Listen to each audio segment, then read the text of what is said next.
आबुधाबीमा गरिएको आक्रमणको बदला लिने युएईको चेतावनी। युएईमा ड्रोन हमला गरियो। आगामी वर्षको क्यालेन्डर तयार, 15 गतेदेखि बजारमा आउने। सर्वोच्चमा छुवा कटौतीको गृह कार्य पुनः बैठक बोलाइयो। वैशाखमै स्थानीय तहको निर्वाचन गर्न सत्ता गठबन्धन सहमत। अफगानिस्तानमा भूकम्पबाट 26 जनाको मृत्यु। उच्चस्तरीय राजनैतिक समन्वय समितिको बैठक जारी। विश्वव्यापी द्वन्द्वले गम्भीर परिणाम ल्याउन सक्छ भन्दै चिनिया राष्ट्रपति सी जिनपिङले भने। ज्वालामुखीले टोङ्गामा उल्लेख्य क्षति पुगेको अनुमान। एनआरएनएद्वारा 60 लाखको मोबाइल ब्लड ब्याङ्क बस सुदूरपश्चिम प्रदेशलाई हस्तान्तरण। एसई परीक्षा वैशाखमै हुन्छ, हल्लाको पछि नलागो भन्दै परीक्षा बोर्डले भन्यो। एमालेको संसार सुचारू गर्न सहयोग गर्ने गठबन्धनको विश्वास। पछिल्लो 24 घण्टामा विश्वभर 19 लाख भन्दा बढीमा कोरोना संक्रमण पुष्टि, थप 5,000 को मृत्यु। आजको मौसम केही स्थानमा हल्का वर्षा र हिमपातको सम्भावना। मध्य प्रदेश नामाकरणले मधेस आन्दोलनप्रति सम्मान मिलेको छ भन्दै अध्यक्ष यादवको भनाई। प्रधानमन्त्री कप क्रिकेटको सेमिफाइनल आज हुने। कोभिडले सर्वोच्चका सेवा प्रभावित, प्रधान न्यायाधीशले बोलायो फुलकोट। सुनको मूल्य बढ्यो, चाँदीको स्थिर। नेपालमा थपियो 6 महिनामा 6 मेगावाट बिजुली। गाईका समीक्षा अधिकारीले कसलाई दिइन् यस्तो कडा चेतावनी। ओमिक्रोनको सामना गर्न सरकार सक्षम छ भन्दै मन्त्री विरोध खतिवडाको भनाई। सहयोग रकम दुरुपयोग भएको छैन, चाँडै खर्च विवरण सार्वजनिक गर्छौं भन्दै दुर्मु सुन्तली फाउन्डेसनले भन्यो। दर्शकवृन्द नमस्कार, तपाईहरुलाई फेरि पनि स्वागत छ हाम्रो च्यानल स्मार्ट खबरमा। म आर्यन उपानी सदाकोजी तपाईहरुमाझ देश तथा विदेशका केही महत्त्वपूर्ण अनि मुख्य समाचारहरू लिएर उपस्थित भइसकेका छौं। हाम्रो मेहनतका लागि तपाईहरुले यो भिडियोलाई एउटा लाइक अवश्य गर्नुहोला। त्यसैगरी यदि तपाईहरुले अहिलेसम्म हाम्रो च्यानल स्मार्ट खबरलाई सब्स्क्राइब गर्नुभएको छैन भने सब्स्क्राइब गर्नुहोला। साथै छेउमा रहेको बेल घण्टीमा क्लिक गरी अलमा क्लिक गर्न पनि नबिर्सिनुहोला। आउनुहोस् आजको पहिलो समाचार सुरु गरौं। एसई परीक्षा वैशाखमै हुन्छ, हल्लाको पछि नलागो भन्दै परीक्षा बोर्डले भनेको प्रसंगबाट। राष्ट्रिय परीक्षा बोर्डले 2078 सालको माध्यमिक शिक्षा परीक्षा एसई परीक्षा आगामी वैशाखमा सञ्चालन हुने जनाएको छ। बोर्डका अध्यक्ष डाक्टर महाश्रम शर्माले चैतसम्म पढाइ हुने र भौतिक उपस्थितिमै वैशाखमा परीक्षा हुने बताएका छन्। शर्माले एसई परीक्षा खारेज हुने भनी आएका हल्लाको पछि नलाग्न पनि आग्रह गरेका छन् र एसई परीक्षा पनि कहाँ खारेज हुन्छ, कुनै पनि हालतमा हुँदैन उनले भनेका छन्। मिडियाले त्यसै भनिरहेका छन्। पछि कोही नलाग्नु, वैशाखमा परीक्षा हुन्छ, विद्यार्थीले परीक्षाको तयारी राख्नु भन्दै बताइएको छ। उनका अनुसार चैतमा परीक्षा गर्ने बोर्डको तयारी थियो, तर कोरोनाका कारण कोर्स नसकिने भएपछि वैशाखमा सारिएको छ। कोरोनाले पढाइमा असर गरेको छ भने अध्यक्ष शर्माले भनेका छन्। नभए त चैतमा गर्नुपर्ने थियो, अब चैतसम्म चाहिँ पढाइ नै हुन्छ। सरकारले 2078 सालको शैक्षिक असार 1 गते सुरु भई चैत मसान्तसम्म काम गरेको छ र शैक्षिक सत्र मिलान गर्नकै लागि परीक्षा वैशाखमा लिने तयारी गरेको अध्यक्ष शर्माको भनाइरहेको छ। उनका अनुसार यस वर्ष करिब 5 लाख विद्यार्थीले एसई परीक्षाका लागि फारम भरेका छन् र एसई खारेज होइन, प्रदेश मातहतमा लानुपर्छ। संघीय संसदको शिक्षा तथा स्वास्थ्य समितिले एसई खारेज गर्न पटक पटक सरकारलाई निर्देशन दिएको छ। कक्षा 12 सम्म विद्यालय तह भएकाले एसई नै गराउनु आवश्यक नभएको भन्दै परीक्षा खारेज गर्नुपर्ने समितिले निर्देशन दिएको हो। विशेष गरी एसई परीक्षा वैशाखमै हुन्छ, हल्लाको पछि नलागो भन्दै परीक्षा बोर्डले भनेको छ। पछिल्लो 24 घण्टामा विश्वभर 19 लाख भन्दा बढी कोरोना संक्रमित थपिएका छन्, जसमध्ये सबैभन्दा बढी अमेरिकामा 3,28,000 रहेका छन्। यस्तै भारतमा 2,22,000, ब्राजिलमा 76,000, बेलायतमा 84,000, फ्रान्समा 1,02,000, स्पेनमा 1,10,000 र अर्जेन्टिनामा 1,02,000 संक्रमित भएका हुन्। सोही अवधिमा 4,978 जना कोरोना संक्रमितको मृत्यु भएको छ भने मृत्यु हुनेमा अमेरिकामा 422, भारतमा 32, ब्राजिलमा 162, फ्रान्समा 296, रुसमा 670, टर्कीमा 162, इटालीमा 287, जर्मनीमा 143, अर्जेन्टिनामा 191 र कोलम्बियामा 134 जना रहेका छन्। यो सँगै अहिलेसम्म 55,63,000 को कोरोनाबाट मृत्यु भइसकेको छ। यस्तै 33,10,81,000 भन्दा धेरै कोरोना संक्रमित भएका छन् भने जसमध्ये 26,89,39,040 संक्रमण मुक्त भएका छन्। विश्वभर 5,65,78,000 सक्रिय संक्रमित रहँदा 96,000 जनाको अवस्था गम्भीर छ भन्दै बताइएको छ। यानि कि पछिल्लो 24 घण्टामा विश्वभर 19 लाख भन्दा बढीमा कोरोना संक्रमण पुष्टि भएको छ भने 5,000 को मृत्यु भएको छ। दर्शकवृन्द तपाईहरुमाझ मौसम सम्बन्धी पनि केही जानकारी राख्न चाहे। पश्चिमी वायुको प्रभावका कारण आज पहाडी भूभागका 1-2 स्थानमा हल्का वर्षा र उच्च पहाडी तथा हिमाली भूभागको केही स्थानमा भने हल्का हिमपातको सम्भावना रहेको मौसम पूर्वानुमान महाशाखाले जनाएको छ। आज बिहान प्रदेशिक र मध्य प्रदेश लगायतका पहाडी भूभागहरूमा आंशिक बदली रहेको छ। तराईका अधिकांश स्थानमा हुस्सु कुहिरो लागेको महाशाखाले जनाएको छ। दिउँसो देशभर आंशिक बदली रही पहाडी भूभागमा 1-2 स्थानमा हल्का वर्षाको सम्भावना रहेको छ भने यस्तै उच्च पहाडी तथा हिमाली भूभागका केही स्थानमा हल्का हिमपातको सम्भावना समेत रहेको भएको बताइएको छ। राति पहाडी भूभागमा आंशिकदेखि सामान्य बल्दै रही बाँकी भूभागमा सामान्यतया सफा रहनेछ भने पहाडी भूभागका 1-2 स्थानमा हल्का वर्षाको सम्भावना रहेको मौसम पूर्वानुमान महाशाखाले जनाएको छ। देशका उच्च पहाडी तथा हिमाली भूभागका थोरै स्थानमा हल्का हिमपातको सम्भावना रहेको महाशाखाले जनाएको हो। जनता समाजवादी पार्टी जसपाका अध्यक्ष उपेन्द्र यादवले मधेस प्रदेशको नामाकरणले मधेस आन्दोलनप्रति सम्मान मिलेको बताएका छन्। प्रदेश सभाको बैठकले प्रदेश 2 को नाम मधेस र प्रदेश राजधानी जनकपुरधाम 2/3 बहुमतले पारित गरेपछि सोमबार राति आयोजित खुसियाली सभालाई सम्बोधन गर्दै अध्यक्ष यादवले प्रदेशको नामाकरणसँगै मधेस आन्दोलनले सम्मान पाएको बताएका छन्। मधेसी जनताले जुन बलिदान दिए ती शहीदहरूको एउटा सपना मधेस प्रदेशको स्थापना थियो। अध्यक्ष यादवले भनेका छन् त्यो सपना सफल भएको छ। यसबाट मधेस आन्दोलनले एउटा सम्मान पाएको हामीले महसुस गरेका छौँ र मधेस प्रदेशको घोषणाले पहिचानको प्रतिनिधित्व गर्ने बताउँदै अध्यक्ष यादवले अब असम्मान र असमानता, विभेद र शोषण, जातीय सांस्कृतिक विभेदको अन्त्यका लागि अगाडि बढ्ने बताएका छन्। मधेस आन्दोलनकै बलमा प्रदेशका 8वटै जिल्लामा स्थानीय तहमै प्रदेश स्थापना भएको समेत उल्लेख गरिएको मधेस प्रदेश स्थापना सहयोग गर्ने सबै प्रदेशसभा सदस्य, राजनीतिक दलका नेताहरूमा धन्यवाद समेत उहाँले ज्ञापन गर्नुभएको छ। दर्शकवृन्द, चितवनमा निर्माणाधीन क्रिकेट रङ्गशालाबाट हात झिकिसकेको धुर्म सुन्तली फाउन्डेसनले खर्च विवरण चाँडै सार्वजनिक गर्ने जनाएको छ। सोमबार फाउन्डेसनले विज्ञप्ति मार्फत हाल सरकारी मूल्याङ्कनको कार्य चलिरहेको परियोजना विधिवत रूपमा हस्तान्तरण भइ नसकेको हुनाले उक्त हस्तान्तरण प्रक्रिया सम्पन्न भए पश्चात सबै खर्च विवरण सार्वजनिक गर्ने जनाएको छ। विज्ञप्तिमा भनिएको छ, हाल सरकारी मूल्याङ्कनको कार्य चलिरहेको र परियोजना बारेमा विधिवत रूपमा हस्तान्तरण भइसकेको हुनाले उक्त हस्तान्तरण प्रक्रिया सम्पन्न भए पश्चात हामी सबै विवरण सार्वजनिक गर्नेछौँ। हामीलाई मूल्याङ्कनको सहयोगी बनेर अघि बढेका छौँ। सहयोगी दाताले दिएको रकम हिनामिना भएको भन्दै आइतबार फाउन्डेसन विरुद्ध मुद्दा दायर भएको थियो भने फाउन्डेसन विरुद्ध उजुरी परेको भोलिपल्टै धुर्म सुन्तलीले विज्ञप्ति मार्फत खर्च विवरण सार्वजनिक गर्ने बताएका हुन्। साथै प्राप्त सहयोग रकम दुरुपयोग नभएको पनि फाउन्डेसनले स्पष्ट रूपमा भनेको छ भने साथै आधिकारिक रिपोर्ट नउन्जेल परियोजनामा भएको खर्चलाई लिएर कपोकल्पित आरोप नलगाइदिन फाउन्डेसनले आग्रह गरेको छ। सहयोगी मनहरूबाट प्राप्त रकमको दुरुपयोग हामी सोच्न पनि सक्दैनौँ। परियोजनामा कुनै पनि प्रकारको अनियमितता र गलत कार्यको गुन्जाइस नरहेकोमा सबैलाई आश्वस्त तुल्याउन चाहन्छौँ भन्दै विज्ञप्तिमा भनिएको छ। विज्ञप्तिमा उल्लेख भए अनुसार फाउन्डेसनले युवा तथा खेलकुद मन्त्रालय, अर्थ मन्त्रालय र भरतपुर महानगरपालिकासँग पटक पटक छलफल गरी भरतपुर महानगरपालिकामा गत पुस 2 गते स्वामित्व ग्रहणको लागि अनुरोध पत्र समेत बुझाइएको छ। सोभन्दा पहिले फाउन्डेसनको तर्फबाट 2078 साल मङ्सिर 23 गतेसम्मको आम्दानी खर्च विवरण, भुक्तानी दिनुपर्ने रकम र सोको विवरण तथा 2078 साल असार मसान्तसम्मको लेखा परीक्षण प्रतिवेदन, भौतिक प्रगति प्रतिवेदन बुझाइएको विज्ञप्तिमा उल्लेख समेत गरिएको छ। विशेष गरी सहयोग रकम दुरुपयोग भएको छैन, चाँडै खर्च विवरण सार्वजनिक गर्छौं भन्दै धुर्म सुन्तली फाउन्डेसनले भनेको छ। र साथमा यो सँगै धुर्म सुन्तली ठूलो समस्यामा फसेको देख्न सकिन्छ। दर्शकवृन्द, गायिका समीक्षा अधिकारीले नारीलाई कमजोर नठान्न चेतावनी दिएकी छन्। गायिका अधिकारीले सोमबार सामाजिक सञ्जाल मार्फत कसैले नारीको विश्वास र भावना खेलबाड गर्यो भने उसले दुःखद परिणाम भोग्नुपर्ने चेतावनी दिएकी हुन्।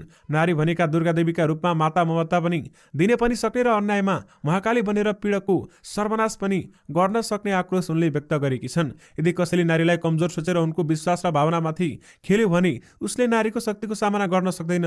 त्यसैले नारीलाई कमजोर नसोच्दा पनि हुन्छ।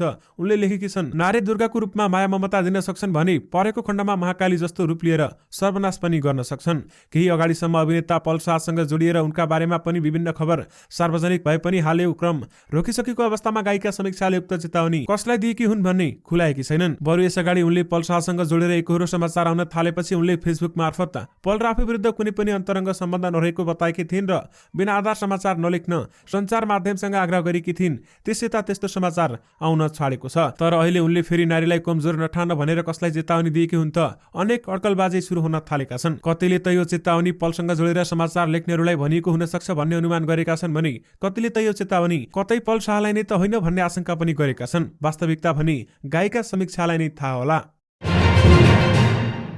स्वास्थ्य तथा जनसङ्ख्या मन्त्री विरोध खतिवडाले ओमिक्रोनको सामना गर्न सरकार सक्षम रहेको बताउनु भएको छ। सुनसरी सदरमुकाम इनरुवा स्थित जिल्ला प्रशासन कार्यालयमा आज मन्त्री खतिवडाले पर्याप्त स्रोत साधनको उपलब्धता रहेकाले ओमिक्रोनसँग जुत्न सरकार सक्षम रहेको बताउनु भएको छ। ओमिक्रोन यसअघिका भेरिएन्ट भन्दा कमजोर रहेको बताउँदै मन्त्री खतिवडाले स्वयं सावधानी अपनाउन सके आइपरेको समस्याबाट सहजै पार पाउन सकिने धारणा व्यक्त गर्नुभएको छ। मन्त्री खतिवडाले कोरोनाको सम्बन्धमा अवस्था हेरेर स्थानीय प्रशासनले आफू पाएक निर्णय लिन सक्ने उहाँले बताउनु भएको छ। सबैलाई कोरोना खोप दिलाउने लक्ष्यमा विषयमा सरकार अघि बढेको भन्दै उहाँले पूर्ण रूपमा खोप लगाएको हकमा बुस्टर डोजमा पुगेको जानकारी दिनुभएको छ भने उहाँले बालबालिकाका लागि छिट्टै कोरोना खोप उपलब्ध गराइने समेत बताउनु भएको छ। कोरोनाको बढ्दो संक्रमणको अवस्थालाई मनन गरेर स्थानीय तहले सोही अनुरूपको तयारी थाल्नुपर्ने उहाँले बताउनु भएको छ भने सरकार लकडाउनको पक्षमा नरहेको मन्त्री खतिवडाले स्पष्ट पार्नु भएको छ। तर अहिले कोरोना संक्रमण 7,000 भन्दा माथि पुग्न थालेको छ भने यसकारण नेपाल सरकारले लकडाउन हुन सक्ने संकेत पनि गर्न थालेको छ। नेपाली बजारमा आज सुनको भाउमा सामान्य वृद्धि देखिएको छ। नेपाल सुनचाँदी व्यवसायी महासंघका अनुसार अघिल्लो दिनको तुलनामा आज सुनको मूल्य भाउ प्रति तोला 100 रुपियाँले बढेको बताइएको छ। महासंघका अनुसार यससँगै छापावाला सुनको भाउ प्रति तोला 92,600 रुपियाँ पुगेको छ भने तेजाबी सुन प्रति तोला 92,100 रुपियाँमा कारोबार भइरहेको समेत बताइएको छ। चाँदीको भाउ भने बुधबार स्थिर रहेको छ भने चाँदी प्रति तोला 1255 रुपियाँमा कारोबार भइरहेको समेत जनाइएको छ। दर्शकवृन्द, 5 दलीय सत्ता गठबन्धनले संसद सुचारू गर्न प्रमुख प्रतिपक्षी दल नेकपा एमाले सहयोग गर्ने विश्वास लिएको छ। प्रधानमन्त्रीको सरकारी निवास बालुवाटारमा मंगलबार बसेको सत्ता गठबन्धनद्वारा गठित उच्च स्तरीय राजनीतिक समन्वय समितिको बैठकपछि सरकारका प्रवक्ता ज्ञानेन्द्र बहादुर कार्कीले भनेका छन्, संसद खोलाउन सरकारले पहल गरिरहेको छ। संसद सुचारू गर्न प्रधानमन्त्रीले सर्वदलीय बैठक राख्नु भएको थियो, तर प्रमुख प्रतिपक्षी दलको नेता आउनु भएन भन्दै बताइएको छ। संसद खोलाउनका लागि गठबन्धनले बारम्बार प्रयत्न गरिरहेको समेत उहाँले बताउनु भएको छ भने उनले भनेका छन्, एमाले अध्यक्ष ओलीसँग पनि मैले धेरै पटक भेटवार्ता गरेँ, प्रधानमन्त्रीले पनि वार्ता गर्नुभयो। संसद सुचारू गर्ने विषयमा सरकार र प्रमुख प्रतिपक्षी दल उत्तिकै जिम्मेवार हुन्छ, त्यसैले संसद सुचारू गर्ने एमाले पनि सहयोग गर्ने विश्वास लिएका छौँ भन्दै बताइएको छ। चीनका राष्ट्रपति सी जिनपिङले विश्वव्यापी द्वन्द्वले गम्भीर परिणाम ल्याउन सक्ने चेतावनी दिएका छन्। उनले कोरोना संक्रमणको महामारीको सामना गर्न साझा कोसिस गर्नुपर्नेमा पनि जोड दिएका छन्। वर्ल्ड इकोनोमिक फोरमको भर्चुअल बैठकलाई सोमबार सम्बोधन गर्दै सीले द्वन्द्वले कुनै पनि समस्याको समाधान हुन नसक्ने बताएका छन् र स्विजरल्यान्डको दबोस शहरमा आयोजित सम्मेलनलाई सम्बोधन गर्दै उनले भने, संरक्षणवाद र मनोमानी ढङ्गले काम गर्दा कसैको हित हुँदैन, यसले अरूलाई आफूसँग पनि क्षति हुन्छ। हामी मनमुटाव बिना नै वार्तामा बाटोमा अघि बढ्नुपर्छ भन्दै उहाँले बताउनु भएको छ। चीन र अमेरिका बीच जारी राजनीतिक र आर्थिक द्वन्द्व जारी रहेको बेलामा सीको यो अभिव्यक्ति सार्वजनिक भएको हो भने उनले भनेका छन्, देशहरूबीच ठोस समन्वय स्थापित गर्न जरुरी रहेको छ। समृद्ध देशको गतिविधिले विकासशील देशलाई क्षति नहोस्, चीन सबैलाई साथ लिएर अघि बढ्नुपर्छ भन्ने नीतिमा विश्वास गर्ने उनले बताएका छन् र विश्वको अर्थव्यवस्था अझै खराब हुनबाट रोक्नका लागि आर्थिक नीतिमा राम्रो समन्वय गर्न पनि उनले आह्वान गरेका छन्। कोरोना महामारी विरुद्धको लडाईँमा चीनको सफलता चर्चा गर्दै उनले भनेका छन्, चीन विश्वको एकमात्र यस्तो अर्थव्यवस्था भएको देश हो जसले राम्रो नतिजा दिइरहेको छ भन्दै बताइएको छ। दर्शकवृन्द, अफगानिस्तानमा भूकम्प जाँदा 26 जनाको मृत्यु भएको छ। पश्चिमी अफगानिस्तानमा 5.3 म्याग्निट्युडको भूकम्प जाँदा 26 जनाको मृत्यु भएको समाचार एजेन्सी एएपीले जनाएको छ। बादगिस प्रान्तको कादेश जिल्लामा भूकम्पले क्षति पुर्याएको छ। भूकम्पका कारण धेरै भौतिक संरचनाहरू भत्किएका छन् भने तुर्कमेनिस्तानसँग सीमा जोडिएको यो प्रान्त पहाडी क्षेत्र हो जसलाई अफगानिस्तानको गरिब र अविकसित क्षेत्र पनि मान्ने गरिन्छ। सो क्षेत्रमा पहिले भूकम्प गएको 2 घण्टापछि दोस्रो धक्का महसुस गरिएको थियो भने भूकम्पको कारण घरको छत खसेर च्यापिँदा मानिसहरूको मृत्यु भएको अधिकारीहरूले बताएका छन्। प्रान्तका प्रवक्ता बाज मोहम्मद चरबरीले समाचार एजेन्सी एएपीसँग भनेका छन्, भूकम्पबाट 5 महिला र 4 बालबालिका सहित 26 जनाको मृत्यु भएको पुष्टि भएको छ र आपतकालीन सञ्चालन केन्द्रका प्रमुख मुल्ला जनालले समाचार एजेन्सीलाई दिएको जानकारी अनुसार त्यहाँका 700 भन्दा बढी घर क्षतिग्रस्त भएका छन् र भूकम्पले कुन जिल्लामा पनि क्षति पुगेको छ तर त्यहाँको विवरण प्राप्त भइसकेको छैन भन्दै बताइएको छ। भूकम्प प्रभावित क्षेत्रमा भारी वर्षा पनि भएको छ र उद्धार जारी रहेकाले हताहतीको संख्या बढ्न सक्ने अनुमान समेत गरिएको छ। सत्ता गठबन्धनका नेताहरू स्थानीय तहको निर्वाचन वैशाखमै गर्न सहमत भएका छन्, तर यस विषयमा थप गृह कार्यालयको बैठकमा बस्ने नेताहरूले गर्ने बताएका छन् र प्रधानमन्त्री निवास बालुवाटारमा आज बिहान बसेको बैठकमा आसन्न स्थानीय तहको निर्वाचनको विषयमा छलफल भएको थियो भने छलफलपछि सरकारका प्रवक्ता ज्ञानेन्द्र बहादुर कार्कीले निर्वाचन समयमै सम्पन्न गर्न आफूहरू सहमत भएको सञ्चारकर्मीहरूलाई जानकारी दिएका छन्। त्यसबीचमा थप गृह कार्य गरेर बिहीबार फेरि बैठक बस्ने समेत उहाँले बताउनु भएको छ भने बिहीबार नै मन्त्री परिषदको नियमित बैठक पनि हुने भएकाले सो बैठकमा मिति तोक्न सक्ने अनुमान रहेको छ भन्दै उहाँले बताउनु भएको छ। तर जनता समाजवादीका अध्यक्ष उपेन्द्र यादव र नेकपा एकीकृत समाजवादीका अध्यक्ष माधव कुमार नेपाल बैठकमा उपस्थित नभएको स्थानीय तहको चुनावको मिति बारेमा निर्णय नभएको माओवादीका नेता देवप्रसाद गुरुङले बताएका छन् र संवैधानिक व्यवस्था अनुसार चुनाव गर्ने भन्ने छ तर मितिका बारेमा टुङ्गो लागेको छैन। माधव नेपाल र उपेन्द्र यादव अनुपस्थित भएकाले सैद्धान्तिक छलफल मात्रै भयो भन्दै गुरुङले भनेका छन् भने निर्वाचन आयोगले आगामी वैशाख 14 र 22 गते स्थानीय तहको निर्वाचन गर्नुपर्ने सुझाव सरकारलाई दिएको छ। निर्वाचन आयोगका पदाधिकारीहरूले 9 पुस 2078 मा प्रधानमन्त्री शेरबहादुर देउवालाई भेटेर स्थानीय तह निर्वाचनको तयारी थाल्न ध्यानकर्षण गराएका थिए भने निर्वाचनको संवैधानिक र कानुनी पाटो बुझ्न आयोगमा पुगेका महानिर्देशक खम्बा बहादुर खातीसँग पनि आयोगका पदाधिकारीहरूले स्थानीय निर्वाचन वैशाखमै हुनुपर्ने बताएका थिए। दर्शकवृन्द, कोरोना संक्रमणको तेस्रो लहर फैलिएपछि सर्वोच्च अदालतले सेवा कटौतीको गृह कार्य थालेको छ। त्यसका लागि आज दिउँसो सर्वोच्च अदालतको पूर्ण बैठक बोलाइएको छ। प्रधान न्यायाधीश तोलेन्द्र शमशेर जवरा बैठकमा सहभागी नहुने भएका छन् र अरू न्यायाधीशहरूले सेवा कटौतीको निर्णय गर्ने र त्यसमा पछि प्रधान न्यायाधीश जवराले समेत हस्ताक्षर गर्ने तयारी गरिएको स्रोतले बताएको छ। यसअघि दुई पटकको लहरमा पनि सर्वोच्च अदालतले सेवा कटौती गरेर सीमित मुद्दामा मात्रै सुनाइ गरिरहेको थियो भने संक्रमण फैलिएपछि नेपाल बार एसोसिएसनले पनि 25 जना भन्दा कानुन व्यवसायीहरूलाई सीमित गरेर प्रधान न्यायाधीश विरुद्धको आन्दोलनलाई निरन्तरता दिएको छ। नेपाल पञ्चाङ्ग निर्णायक समितिले आगामी वर्षको क्यालेन्डर तयार पारेको छ। आगामी वर्ष 2079 सालको लागि तयार पारिएको पात्रो माघ 15 गते बजारमा आइसक्ने समितिका सदस्य सचिव सूर्यप्रसाद ढुङ्गेलले जानकारी दिनुभएको छ भने ढुङ्गेलका अनुसार आगामी वर्षको लागि समितिले 14 वटा पात्रो पञ्चाङ्गलाई स्वीकृत दिएको छ। तोयानाथ पन्त, बाबुराम, नरनाथ हिमाल, अठोला, तारकेश्वर, सूर्य आकाश दर्शन, बङ्गलामुखी, शुभ बाबा गोर्खनाथ, कीर्ति सिद्धि र खप्तर तारानाथ पञ्चाङ्ग गरी 14 पात्रलाई स्वीकृत दिने निर्णय गरेको ढुङ्गेलले जानकारी दिएका छन्।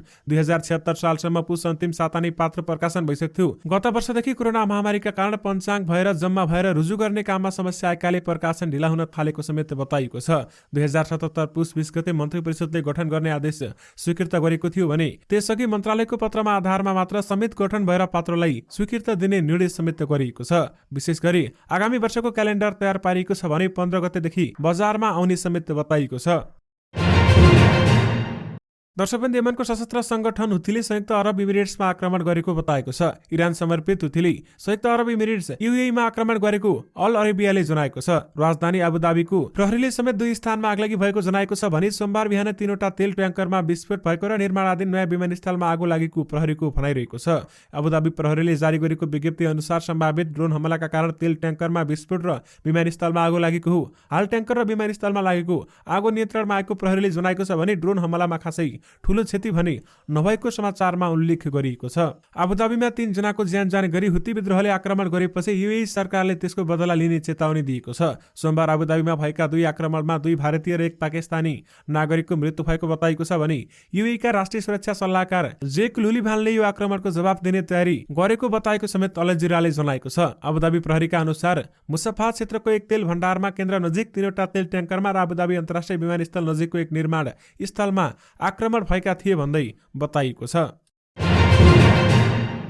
दर्शकवृन्द, प्रशान्त महासागरमा ज्वालामुखी विस्फोट पछि आएको सुनामीका कारण टापु देश टोङ्गामा उल्लेख्य क्षति भएको अनुमान गरिएको छ। गत आइतबार टोङ्गाको राजधानी नुकुवालोफाबाट करिब 65 किलोमिटर उत्तरमा पानी मुनि ज्वालामुखी विस्फोट भएको थियो भने ज्वालामुखी विस्फोटका कारण बिजुली, इन्टरनेट र सञ्चार सम्पर्क विच्छेद भएको छ भने आकाशमा धुवाँ र खरानीको मुस्लोका कारण स्याटेलाइट फोनले समेत काम गरेको छैन। त्यसैले यहाँको क्षतिपूर्ति विवरण आइनसकेको बीबीसीले जनाएको छ भने क्षति र यहाँको पछिल्लो अवस्था बारेमा बुझ्न न्युजिल्यान्ड र अस्ट्रेलियाले विशेष टोली टोङ्गामा पठाएका छन् र यी टोलीले गरेको निरीक्षणपछि टोङ्गामा उल्लेख्य क्षति भएको हुन सक्ने विवरण सार्वजनिक भइरहेका छन्। न्युजिल्यान्डकी प्रधानमन्त्री जिन्डा आर्डनले टोङ्गामा उल्लेख्य क्षति भएको बताएकी छिन्। टोङ्गामा मानवीय क्षति भएको पुष्टि भने भएको छैन, तर बेलायती एक महिला एन्जेला ग्लोबर बेपत्ता भएको उनकी परिवारका सदस्य र साथीभाइहरूले बताएका छन् र उनले टोङ्गाको राजधानी नुकुवालोफामा ट्याटू पार्लर सञ्चालन गर्दै आएकी थिइन्। विशेष गरी ज्वालामुखीले टोङ्गामा उल्लेख्य क्षति पुगेको अनुमान गरिएको छ।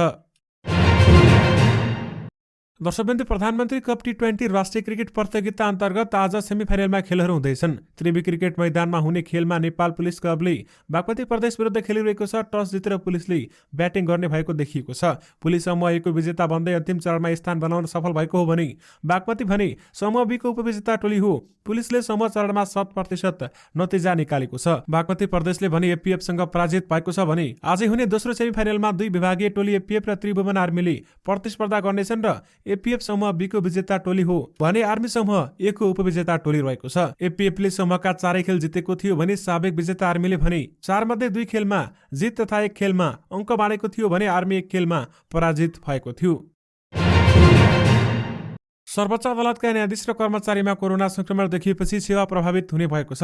अहिलेसम्म न्यायाधीश र कर्मचारी गरी करिब 24 जनामा कोरोना संक्रमण पुष्टि भइसकेको छ भने यो संख्या अझै बढ्ने देखिएको सर्वोच्च अदालत प्रशासनका एक अधिकारीले बताउनु भएको छ। कर्मचारी र न्यायाधीशमा कोरोना संक्रमण देखिएपछि सेवा प्रभावित हुने भएका छन् र केही मुद्दाको सुनाई प्रभावित हुने समेत भएको बताइएको छ। यसका लागि निर्णय गर्न प्रधान न्यायाधीश चोलेन्द्र शमशेर जबराले दिउँसो 1:30 बजे फुलकोट बैठक बोलाएका छन् र अदालतको फुलकोटले कस्ता कस्ता मुद्दाको सुनाई गर्ने भन्ने निर्णय गर्नेछ। यस अवधिमा बन्दी र केही महत्त्वपूर्ण मुद्दा मात्रै सुनवाई गर्ने तयारी रहेको छ। यसअघि कोरोना संक्रमणको जोखिम बढ्दा सर्वोच्चमा यस्तै मुद्दाको मात्रै सुनवाई गरिँदै आएको थियो भने तर आफैले बोलाएको फुलकोटमा प्रधान न्यायाधीश राणाले भने सहभागी हुने छैनन्। उनीहरू बैठकमा न्यायाधीशहरू नबस्ने भएकाले उनी बैठकमा सहभागी हुने छैनन् भन्दै बताइएको छ। न्यायाधीशले गरेको निर्णय कार्यान्वयनका लागि राणाले पनि हस्ताक्षर गर्नेछन्। कार्तिक 7 पछि न्यायाधीशहरूले नै प्रधान न्यायाधीशको राजीनामा माग गर्दै उनलाई इजलासमै बहिष्कार गरिरहेका छन्। यता वकिलको पनि आन्दोलन जारी रहेको छ भने कोभिडको जोखिमका कारण वकिलहरूले पनि आन्दोलनमा सहभागीको संख्या कम गरेका छन्। नेपालमा विगत 6 महिनाको अवधिमा 600 मेगावाट बिजुली उत्पादन भएको छ। चालु आर्थिक वर्षको पुष मसान्तसम्म देशभरका 11वटा आयोजनामा गरेर थप 600 मेगावाट बिजुली उत्पादन भएको विद्युत प्राधिकरणले जनाएको छ भने आर्थिक वर्ष 2078-79 मा 1629 मेगावाट विद्युत उत्पादन गर्ने लक्ष्य सरकारले राखेको छ। अघिल्लो आर्थिक वर्षमा सरकारले 1300 मेगावाट उत्पादन गर्ने लक्ष्य राखेको थियो भने तर त्यति बेलामा 131 मेगावाट मात्र उत्पादन भएको थियो। विगत 6 महिनाको अवधिमा 11 आयोजनाबाट 9 मेगावाटको सौर्य सोलर सहित 598 मेगावाट बिजुली उत्पादन भएको नेपाल विद्युत प्राधिकरणले जनाएको छ। उत्पादन भएको बिजुली मध्ये प्राधिकरणको सहायक कम्पनीबाट 456 तथा निजी क्षेत्रबाट 142 मेगावाट उत्पन्न भएको समेत बताइएको छ। दर्शकवृन्दसँगै तपाईहरुमा आजका सबै मुख्य समाचारहरू राखिसकेका छौं। फेरि पनि तपाईहरुमा नयाँ रिपोर्टहरूको साथमा उपस्थित हुने नै छौं। अहिलेलाई भने मलाई बिदा दिनुस्। नमस्कार।